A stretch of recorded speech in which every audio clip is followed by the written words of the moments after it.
Thank you both. Thank you. Thanks. Well, several groups now gathered outside the proposed mosque site near Ground Zero in Manhattan. They're there today to try to protest its construction. Peter Ducey's keeping an eye on the live rally. Peter, what's the scene?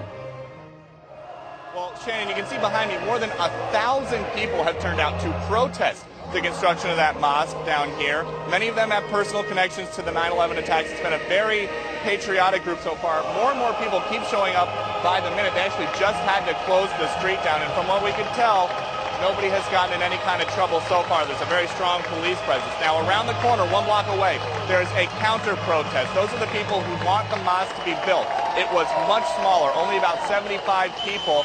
And based on their signs and their chants, they seem to think that anyone who opposes the Islamic Cultural Center's construction has Islamophobia. We've been floating around talking to people at both protests. Listen to this.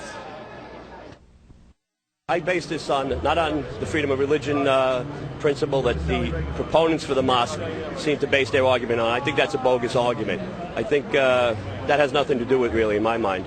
It has to do with sensitivity to the people who are still grieving. We feel it's a mockery of all the lives that were lost on 9/11, plus to our soldiers overseas. And we're not finished building over there at World Trade Center.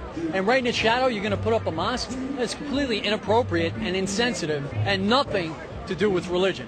It's not a mosque. It is a cultural center where all faiths can go and worship and meet and talk and bridge. It's not actually about the center. It's about Islam, and it's the equation of Islam with terrorism, and it's a logical fallacy. And Shannon, again, the reason that all these people are so upset is because they want to build that mosque right here on Park Place, just in plain view of the World Trade Center. We're going to pan over and show you where the cranes are, where the Twin Towers once stood. They just think that it is too close. Shannon? All right, Peter, we know a lot of emotions on both sides of that debate there. Thanks for bringing us the very latest. Thank you. We're going to